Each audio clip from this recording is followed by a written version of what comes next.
সুন্দরবন যাওয়ার প্ল্যান আমরা কোনো না কোনো এক সময় সবাই করেছি, কিন্তু সুন্দরবন আবার অফবিট হয় নাকি? চলুন এই ব্লগে আপনাদেরকে নিয়ে যাব সুন্দরবন যাওয়ার একটি অফবিট রাস্তা দিয়ে। সুন্দরবনের বসিরহাট রেঞ্জে আমরা ঘুরব। এই রেঞ্জে রয়েছে ঝিঙেখালি, বুড়িরদাবড়ি ও হলিখালি ক্যাম্প। মরিচঝাপি, যা কোনো এক সময় রিফিউজিদের বসবাস হয়ে উঠেছিল, তাও এদিকেই পাবেন। খাওয়া দাওয়া তো নয়, একেবারে ভুঁড়ি ভোজ। ভেটকি, গলদা, চিকেন, মাটন, কি নেই তার মধ্যে।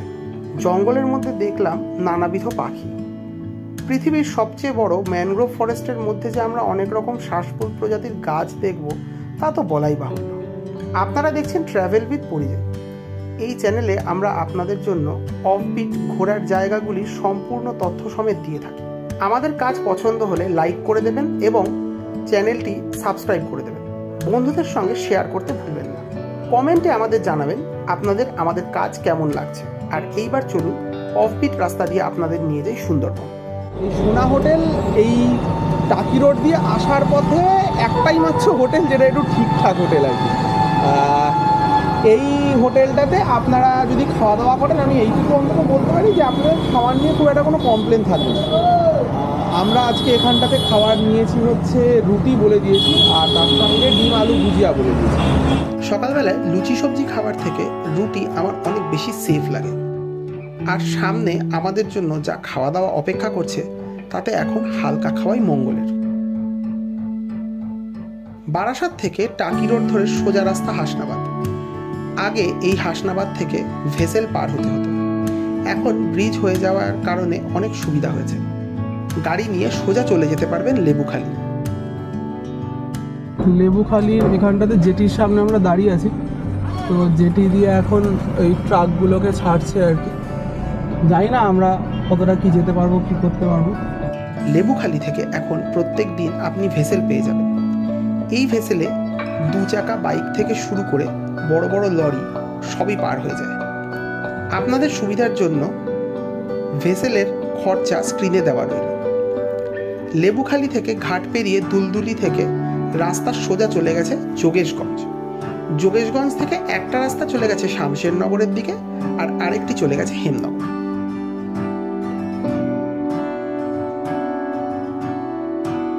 উপরের ম্যাপে আপনারা দেখতে পাচ্ছেন হেমনগর, শামশেরনগর এবং কালীতলার অবস্থান।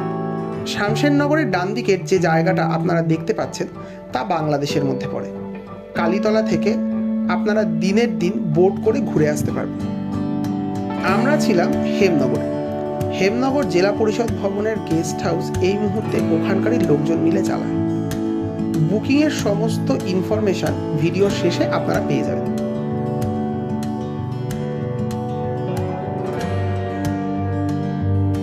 গিয়ে হাত মুখ ধুয়ে লাঞ্চ করতে বসে পড়লাম। ভাত, ডাল, বেগুন ভাজা, সবজি আর ভেটকি মাছ ভাপা। ওখানে ওরা পরিবেশন করেই দেয়। মাছ মাংস বাদে বাকি সবই যাচাই করে খাওয়ানো হয়। আমাদের 5 জন হওয়ার কারণে আমরা 2 পিস করে ভেটকি পেয়েছিলাম। ওরা 1 কেজি মাছ আমাদের রান্না করে দিয়েছিল।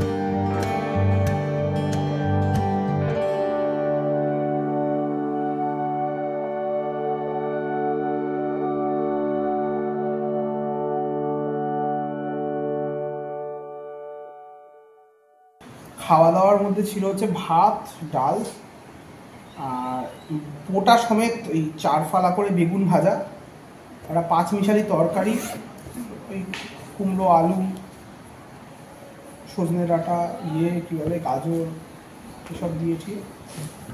আর তার সাথে ছিল হচ্ছে ভেটকি মাছ ভাপা, সেটা 2 পিস করেছিল, তাই তো? হ্যাঁ, 2 পিস করেছিল। বিকেলবেলায় আবার বলে দিলাম হচ্ছে চিকেন পকোড়া, আর তারপরে রাত্রির বেলাতে রয়েছে হচ্ছে রুটি আর মাটন কষা। বিকেল বেলায় বেরিয়ে একটু আশপাশটা ঘুরে নেওয়া গেল। হেমনগরের পাশ দিয়ে চলে গেছে রায়মঙ্গল নদী। এখান দিয়ে বাংলাদেশের সাথে ভারত বাণিজ্য করে, তাই বড় বড় বার্জগুলো আপনারা দেখতে পাচ্ছেন। খাঁড়ির মধ্যে 2টো বাচ্চা চিংড়ির জাল টানছে, তাও দেখতে পেলাম।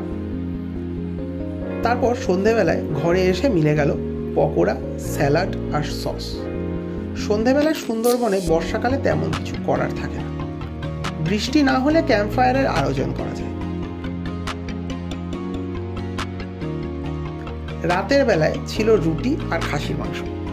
ওরা বলেছিল আমাদেরকে সবজি আলাদা করে বানাবে কিনা, কিন্তু আমরা না করে দিয়েছিলাম। আবারও বলি, যাচাই করে মাংস এক অদ্ভুত অভিজ্ঞতা।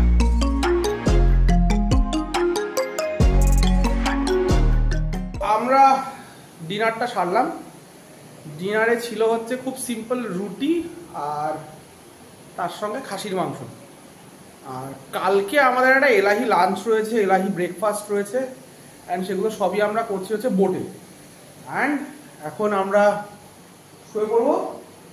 তো সবাই গুড নাইট, দেখা হচ্ছে কালকে। এখন 7:10 মতো বাজে। আমাদের 7টার সময় ওঠার কথা ছিল বোটে, তো আমরা 10 মিনিট মতো লেট, 10 থেকে 15 মিনিট মতো লেট। ঠিক আছে, এখন কোনো ব্যাপার না, এই সময়টাতে জোয়ারই রয়েছে। ভারতের পূর্ব দিকে পশ্চিমবঙ্গের একেবারে দক্ষিণ প্রান্তে অবস্থিত সুন্দরবন পৃথিবীর সবথেকে বড় বাঁধা বন হিসাবে পরিচিত। সুন্দরবনের এরিয়া ভারতে 1/3 এবং বাংলাদেশে 2/3 রয়েছে। এর মধ্যে আমরা যদি ভারতের অংশের দিকে লক্ষ্য রাখি, সেখানে আমরা 4টে রেঞ্জ ভাগ করতে পারব। সজনেখালি রেঞ্জ আর বসিরহাট রেঞ্জে মানুষকে ঘোরার পারমিশন দেওয়া হয়। এই মুহূর্তে আপনারা ছবির মাধ্যমে বসিরহাট রেঞ্জ দেখতে পাচ্ছেন। এই রেঞ্জের গুরুত্বপূর্ণ জায়গাগুলি এবং ফরেস্ট ক্যাম্পগুলি আপনাদের জন্য চিহ্নিত করে দেওয়া হয়েছে।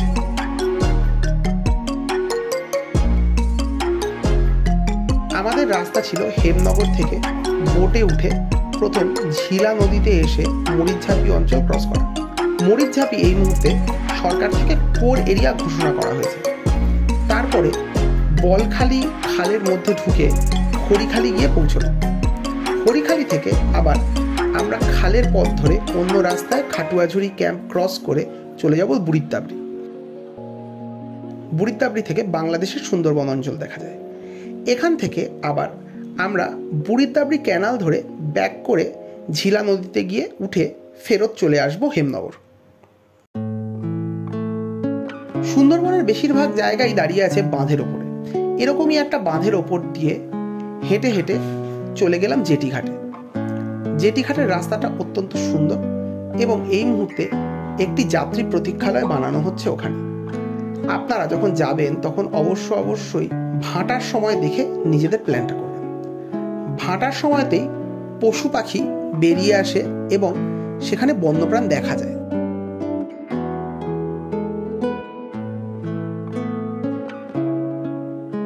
হেমনগরের কাছে ভাটার সময় রায়মঙ্গল 1.5 কিলোমিটার চওড়া। আমাদের বোট হেমনগর জেটি থেকে ছেড়ে রায়মঙ্গলের ওপর দিয়ে চলে পড়ল। রায়মঙ্গল থেকে খানিকটা গিয়ে উল্টো পারে ঝিলা নদীতে গিয়ে পড়ল বোট। ঝিলা নদী অত্যন্ত চওড়া, এপার থেকে ওপার দেখা দুষ্কর। রায়মঙ্গল পেরোনোর সময় জাহাজগুলো তখনও দেখা যাচ্ছিল। এই 2 সিলিন্ডার বোটগুলিতে 22 জন অবধি লোক নেওয়ার ক্যাপাসিটি আছে, কিন্তু সেই বোটে আমরা 5 জন মাত্র ঘুরছিলাম।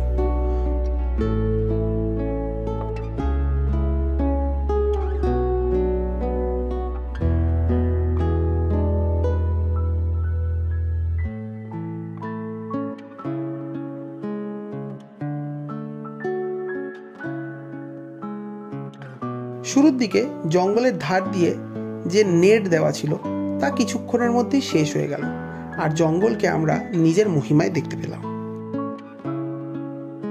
যেতে যেতে আমরা ব্রেকফাস্ট করে ফেললাম, লুচি তরকারি আর তার সাথে ডিম সিদ্ধ।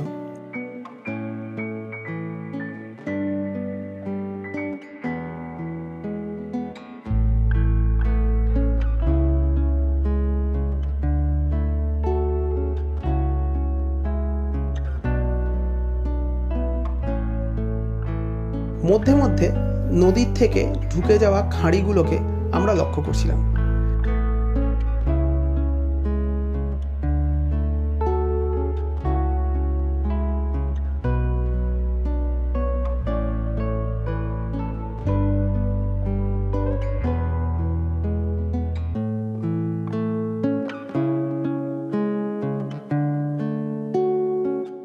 প্রায় ঘন্টা দেড়েক রাস্তা যাওয়ার পরে আমরা খড়িখালির জন্য খালে ঢুকলাম।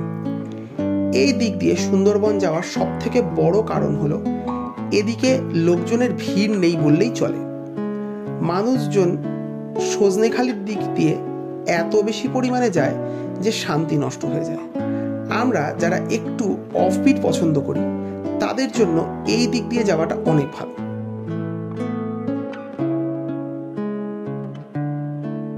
এদিকে অল্প হোমস্টে হওয়ার কারণে যেখানেই থাকবেন কোলাহলের সম্মুখীন হতে হবে না। ঝিলা নদী পেরিয়ে এবার আমাদের বোট চলল খালে ঢোকার উদ্দেশ্যে। খালে ঢোকার সাথে সাথেই চওড়া নদী অনেকটা সরু হয়ে গেল।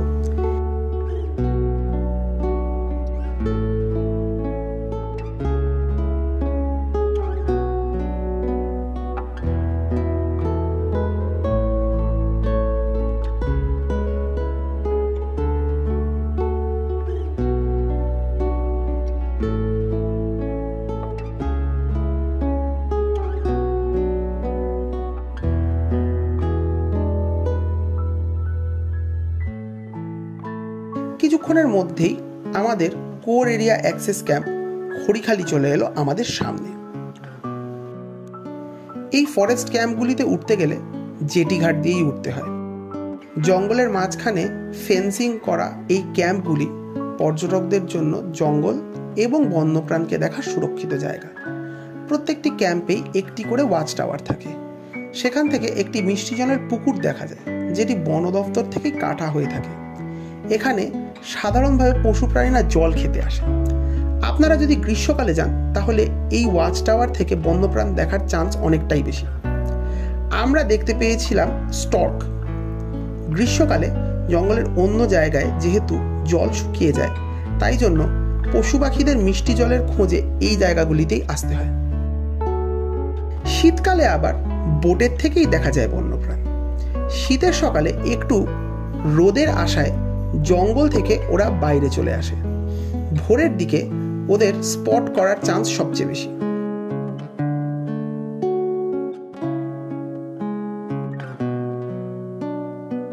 এই ক্যাম্পগুলিতেই বনবিবির মন্দির রয়েছে। এই অঞ্চলের লোকজন বনবিবিকে খুবই মানে। হিন্দু মুসলিম নির্বিশেষে বনবিবির পুজো হয়। মুসলিমরা মূর্তি পুজো মানে না, কিন্তু তাও বনবিবির পুজো দেয়। আর নাম থেকেই বুঝতে পারছেন বনবিবি মুসলিমদের দেওয়াই নাম, কিন্তু তাতে হিন্দুদের পুজো করতে কোনোভাবেই বাধে না। এরকম সাম্প্রদায়িক সম্প্রীতির উদাহরণ আমরা হয়তো হাতে গোনা কয়েকটাই পাব। লাঞ্চে আলু ভাজা, ঘন করে ডাল, গলদা চিংড়ি আর মুরগির মাংস, শেষ পাতে আবার চাটনি আর মিষ্টিও ছিল। বোটের মধ্যে খাওয়া দাওয়া হলো জমজমাট। এখানে নিয়ম হলো খাওয়া দাওয়া করে আপনি উচ্ছিষ্টগুলি জলে ফেলে দেবেন, যা হয়ে যাবে মাছের খাবার। কিন্তু প্লেটগুলো আপনি বোটের মধ্যে রাখা ডাস্টবিনের মধ্যেই ফেলবেন। অপচনশীল বস্তু নদীতে অথবা জঙ্গলে ফেললে বন দপ্তর থেকে ফাইন করা হয়।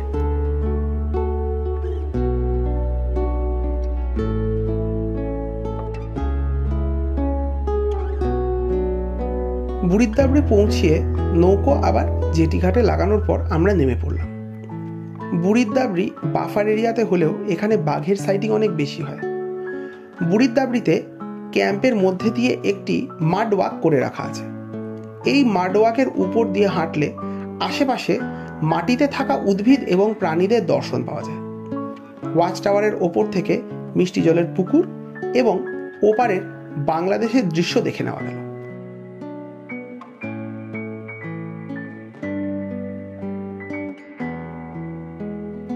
অল্প কটা বানর দেখে নিলাম বোটে ওঠার আগে, আর তারপর বুড়িদ্দাবড়ি ক্যানাল ধরে ফেরার পালা।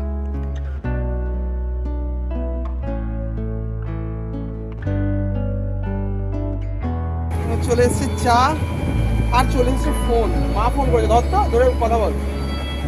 চা খাই। কিছু ইগ্রেট দেখা গেল ছোট ছোট মাছ ধরতে ব্যস্ত। ঝিলা নদীতে যখন আবার উঠলাম তখন সূর্য নামার উপক্রম করছে।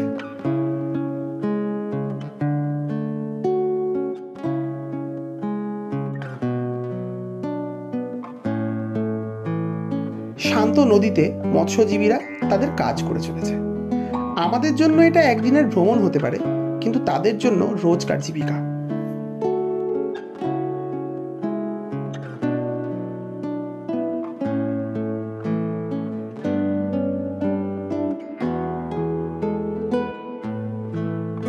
হেমনগরের উল্টো দিকের পাড়ে দেখে ফেললাম দুটো জংলি শুয়োর।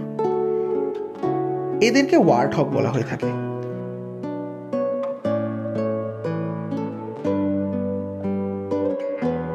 এইভাবেই শেষ হলো আমাদের এবারের সুন্দরবনের ভ্রমণ।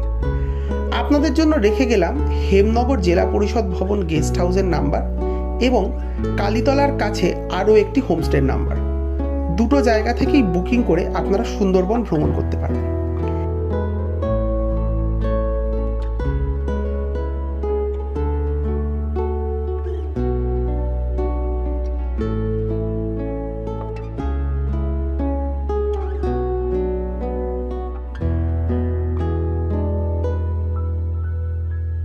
কেমন লাগলো আমাদের পরিবেশনা অবশ্যই আমাদের কমেন্ট করে জানাবেন। যদি আপনার মনে হয়ে থাকে এই ভ্লগ থেকে আপনি কিছু ভালো ইনফরমেশন পেলেন, তাহলে সেটা আপনাদের বন্ধুদের সাথে শেয়ার করে দিন। আমাদের চ্যানেলে সাবস্ক্রাইব না করা থাকলে অবশ্যই সাবস্ক্রাইব করে রাখুন আর দেখতে থাকুন ট্রাভেল উইথ পরিচয়।